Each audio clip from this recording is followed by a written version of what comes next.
If you're into wine tasting, a weekend in Santa Rosa is certain to be beautiful. But this region of magnificent redwoods, rolling hills and ocean vistas has a great mix of other fun pastimes as well. Located right in the center of the Sonoma County wine region, Santa Rosa is home to several vineyards with world-class wines, rich histories, beautiful surroundings, and wonderful artists. Our journey starts here. A journey into the hearts and minds of artists. Artists that inspire us to create, go beyond boundaries, and stretch our minds. They have immense passion for their art, and their artistry shines through their work and inspire others to follow their dreams and break a path. Today we meet Dr. Craig Nelson, an artist par excellence, a mentor, a teacher, an illustrator, and a human being who touches and inspires everyone he meets. Dr. Craig Nelson was born in California, where art and different cultures are in abundance. An award-winning artist, Craig has been painting for over 45 years and is inspired by light, atmosphere, color, and reflections in a variety of environments. Nelson's work explores an abundance of subject matter that both fosters his creative process and diversifies his work from other artists. I am Deepa Menon, classical artist, painter, part musician, and an art lover, and I am on a quest to explore the passions behind artists and watch them as they create unique art. Welcome to Artists Today.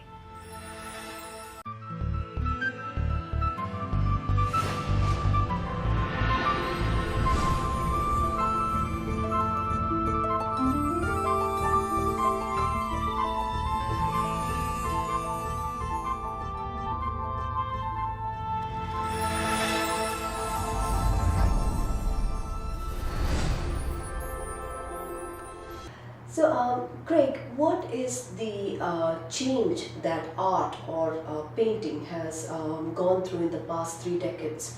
And as we go through more into not only social media but also into this web world where everybody has a smartphone, an iPad, computer, everything for entertainment. How in this world, what do you think the changing landscape of painting has in the last 3 decades? I think all of the things that you just described has actually helped painting. It has. I'll tell you why. It's enduring. Most of the things nowadays, including most of the digital things, they're here, they're gone. Yes. They're here, they're gone. They're gone. Painting is something that is endured, and I think it actually, handcrafted things are being more and more sought after than things that are mass-produced, that are, I mean, even you start hearing about handcrafted beers. Yes, that is very true. And you start hearing about these things, and there's more of an emphasis put on that. So I believe that is true also with painting. The other thing is that all forms of painting exist nowadays. Right. When I got out of, not that they didn't always, but when I got out of school in 1970, you'd be hard-pressed to find anybody selling realistic or representational art. It was all very avant-garde, totally experimental. And then in the 70s, there was a revival of Western art. Western art meaning cowboys, Indians, that kind. So the Southwest, and a lot of that had to do with oil money and people down there that were buying. And so that is what really spawned, I believe, the interest in more realism. Right? And so as I saw that interest start to happen, I went, man, maybe there's a place for me. You know, and there is nowadays really refined figurative art is becoming very popular. Plein air landscape is probably the most popular. The most popular. Oh, everybody wants to be a plein air landscape, meaning you get to go out on location, paint, produce painting, And do they really sell them too? I just sold one yesterday. A gallery just called me. Yes, but plein air is, for me, recreation. If I get something good out of it, great. If I don't, I've had fun. Okay.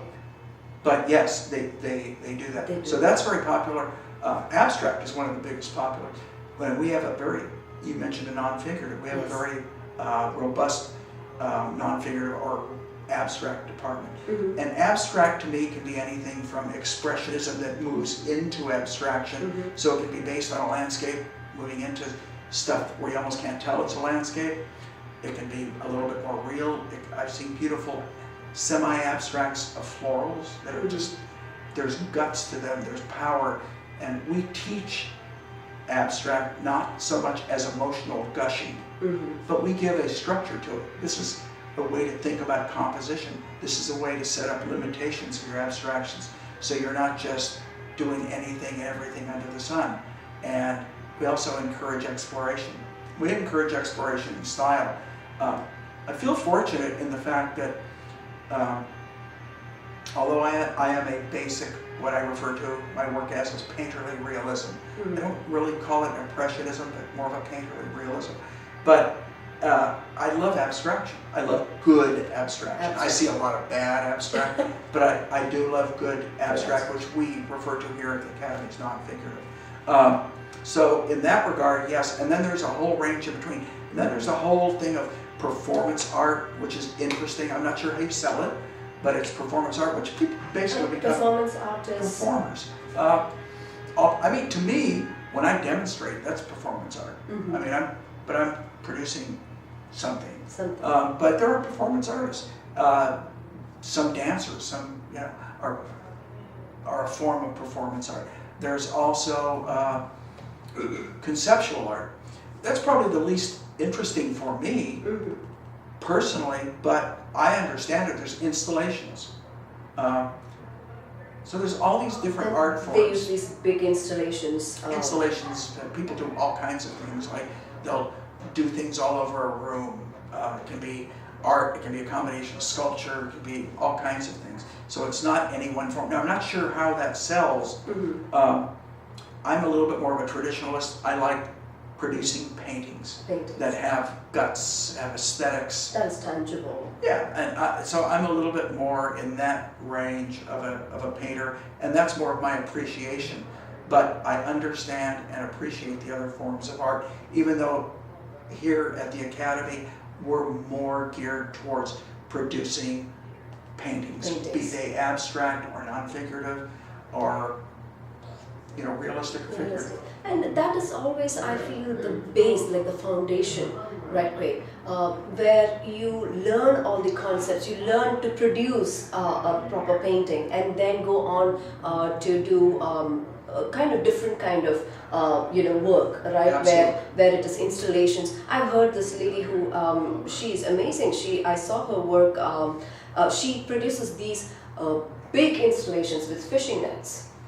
Fishing nets. So those kind of things come only after a knowledge of what it is, what color is, or what traditional painting is, right? Generally speaking, yes, there are people that do other things. Example would be Krista, that everybody knows. Yes. Great, very interesting, very provocative and interesting.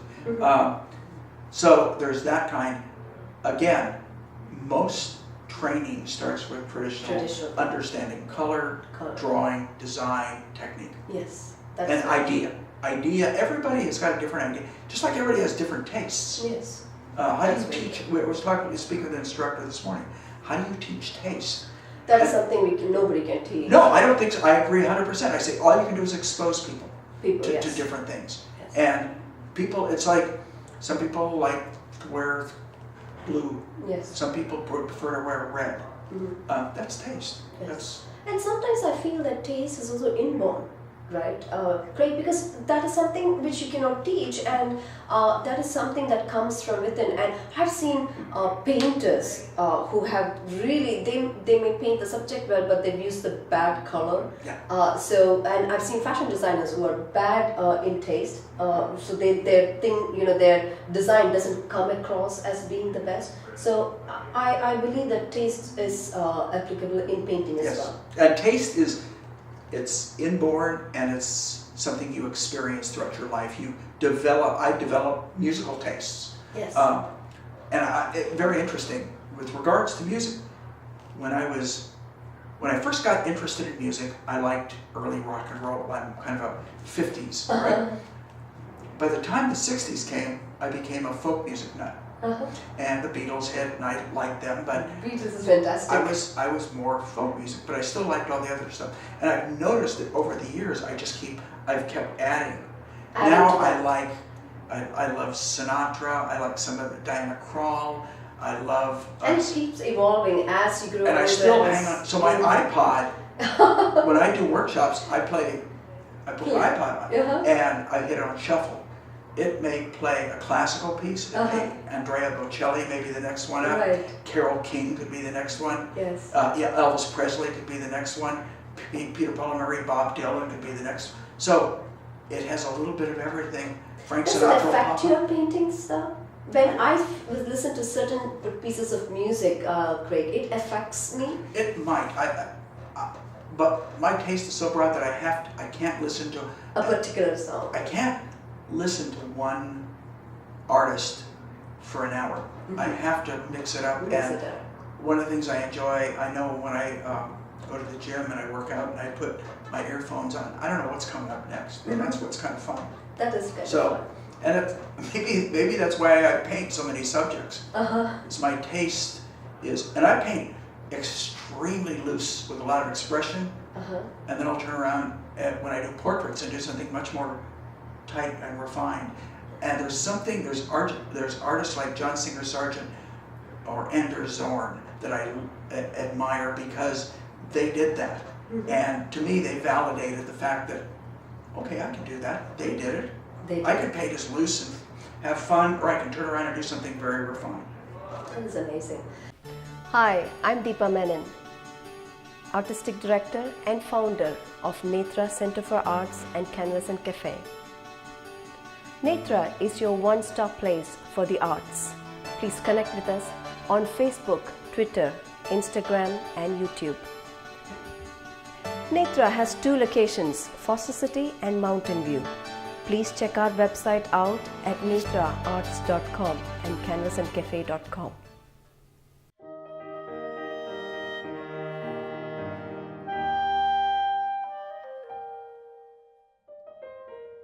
Craig Nelson's workshops in Florence, Venice and Rome are extremely popular among artists, students as well as his colleagues. His students fly from all over the world to attend his workshops. His Italian workshop in Venice is one of the most popular because of the influence of light as well as color.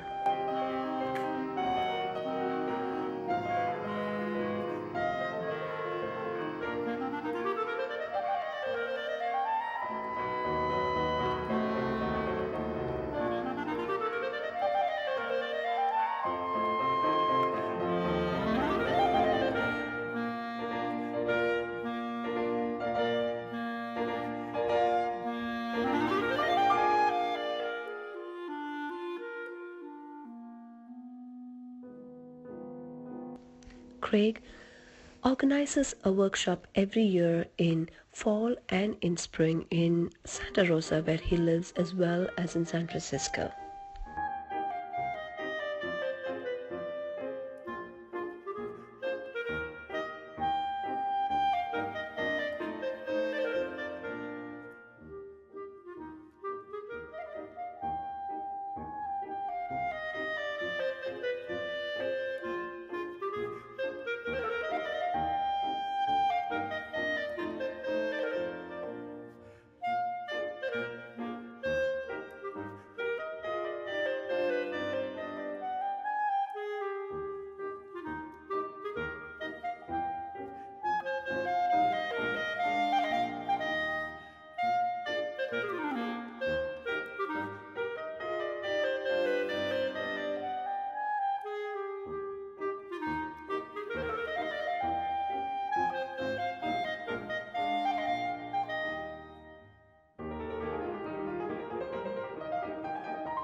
So, do you feel that there is a particular artist or there's somebody that's inspired you in your paintings, and somebody who's really, forced you to think a certain way, or somebody who's inspired you so much in your career as an artist? I look at the artists that were as opposed to the artists that are now. Something I heard when I was a student by a pretty well-known artist is look back, because if you look now at what people are doing, you got to look back. So my biggest influences, and I mentioned two of them, are John Singer Sargent. Probably Anders Zorn would have been one of my largest influences. Anders Zorn, Nikolai Fechin, Russian painter, very big influence. Edward Villard is another big influence. So I mean, I have a lot of influences that of artists that I really, John Henry Twatchman is another landscape painter. Edgar Payne, landscape painter, American painter. So, and they all kind of seep through and hopefully come out me. Yes. You know, it's like I'm into a Fechin phase now. I really feel a lot of Fechin kind of coming through me because I'm using thicker paint with a lot, trying to keep some areas extremely gutsy. And so it's not so much a subject as it is my paint application that I really get into. Just going to try and do some finishing touches on this thing. White, that strong white, I just put that power stroke in, which I kind of like. Maybe a little bit more over here, just move it around a little bit more, soften it. I want to put a little bit of... Here we see Craig Nelson finishing his painting of the Venice boat and the reflections on the water of the boat. It's just kind of a decoration, kind of on the side of the boat. A little bit of information. Now there's chips. One of the things that adds character is a lot of these little chips in the boat. It just it ages it, and it's kind of like painting old warehouses and stuff like that. It's really kind of cool. So just kind of gray, blue kind of colors, and it just adds a little bit of that character to the boat and gives it ages it. Just, you know, it's really how much you want to do. And since this is just kind of a big study anyway, it's really kind of fun. I think I want to put a little bit of a highlight right on this little spout that comes out because it's metallic. So I can put it right down here. There's a reflection of it right down there. So we've pretty much got close to everything in this that I think it needed for you know, a relatively refined detail study. If this were to be a real beautiful finished painting, I would probably spend quite a bit more time on it. But artistically, truthfully, there's a lot of individuals who almost prefer the look of a very loose and I guess painterly study as opposed to a real finished, slick piece, and because you see a little bit more of the artist's hand. And to me, one of the nice things about painting is seeing the artist's hand in it. By that I mean seeing the brush strokes that the artist makes. I want to separate that. Just a few little touches like this. I see this little orange down here, a little white above. I could probably hit the little white right there because it's reflecting. There's a little piece of orange right. It's right here, so I can kind of put it in here if I want. That helps a little bit. It's just embellishing over and over and over certain areas of the boat, punching this area up. I could probably punch. Whoops, that's a little too red. I want a little bit more of an orange color, so I just keep adding my yellows to it until I kind of get it down to where I want it. One more try. Tried it twice, it didn't work, so I just put a lot more into it. There we go. And then a little bit of a reflective quality of that down below. Whenever I do something here, but I don't want to push it. I don't want this reflection to be anywhere near as bright. See, I kind of like that. That gives me the character. So, because I've got this glow right here coming down in here, I've got this bright area up in here, hitting up in there. I've got a few little strokes in there.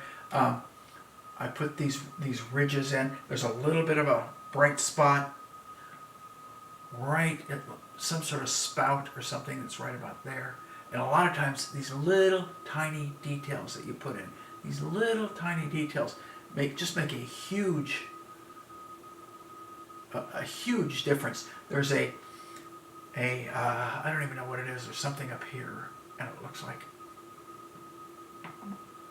and then that kind of goes into a white color, and we're just about done. I really don't want to do much more to it. I mean, I can overwork this, right, and keep it real fresh and understated, and for all intents and purposes, since this is kind of a nice painterly study, I want to keep it fresh and understated and not overwork it. Little dry brush there.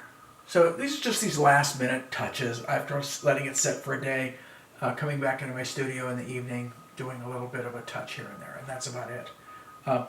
You know, this is more like a plein air painting where you want to hang on to the integrity of getting the piece done, the spontaneity of getting the piece done. So you don't want to lose that spontaneity and get it tremendously overworked. I want to keep the freshness, that initial fresh statement that I made.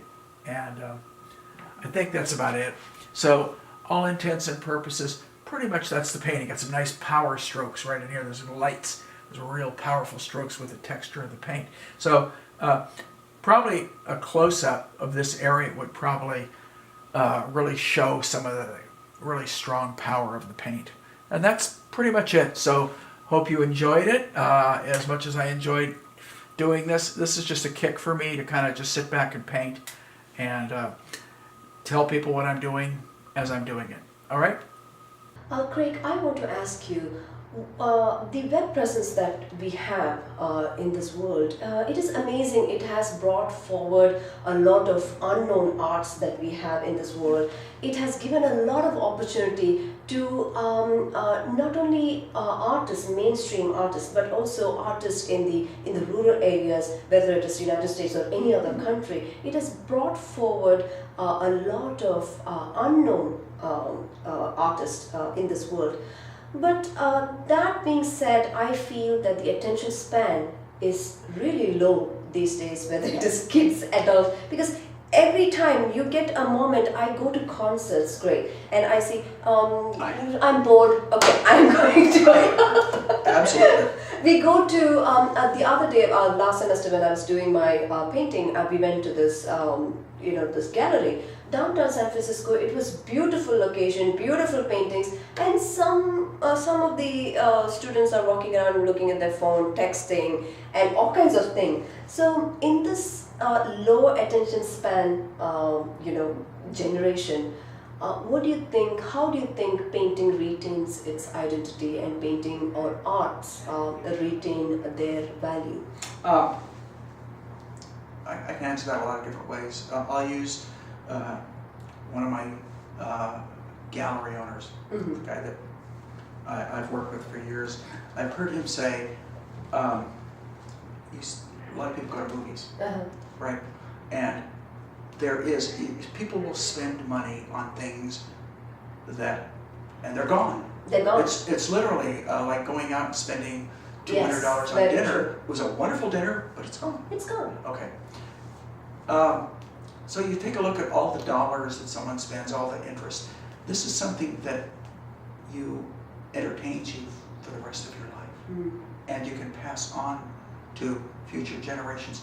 It touched you somehow. Another gallery dealer that I work with said, if a painting touches me, it's got to be able to touch someone else. Mm. And I went, I hope you're right. But in general, I think that's it. But some of it has to do, I believe, with taste. You just mentioned going to I'd laughed at that. My wife's aunt, who's in her mid to late 80s, said to me one time, she goes, I hate the cell phone, I hate the computer. She said, no one talks to anybody anymore. We went out to dinner with friends of ours, and one of the gentlemen that we were having dinner with were talking, and Texting. it wasn't even involved in the conversation. And that happens a lot these days, Craig. We go for dinner, it doesn't matter what, people are always on their cell phones. So when we go out for dinner, for instance, my daughter always reminds, "Mommy, Daddy, no text, no text, no phone." Good for them. So they actually, she actually feels, because she's always seeing parents. That's why I keep saying that's when I said I think all this stuff is going to force a reaction. And the reaction is going to be, some of it's art, some of it's conversation. Yes. Board games. My children love to come home and play Pictionary or play. Yes. I still love to play Trivial Pursuit. Yes, me too. I mean, just there's something about that interaction. What happened to people playing cards? What happened to people playing cards? Yes. Yeah. So I don't want to sound like like I'm against everything, because I'm not. No, not at all. I'm on the computer a couple times a day. I have a Facebook presence, but somebody asked me one time. He says, "How do you get somebody to paint?" I get about 100 paintings done a year. Someone asked me, he says, "How do you get somebody?" That is an amazing amount of paintings. Some of those are nice plein air studies, but somebody asked me, we do maybe 50 large finished works, and the rest of them. Somebody asked me, "How do you get that done?" I said, "I don't play golf, and I don't do computer." I've watched people sit on that computer for hours. So I was in my studio till 8:30 last night painting. I was watching a ball game on TV while I paint, and I listen to a lot. I love sports, so I do a lot of that while I paint, and that way I don't feel like I'm missing something. But literally, I don't golf. You can blow a day. I don't golf, and I don't do. And golf's not a new thing, so I don't. But it's takes the same kind of energy to play a game of golf that it does, and time that it does to sit on a computer or sit on a cell phone. I'm old school. Thank you for joining us at Artist Today.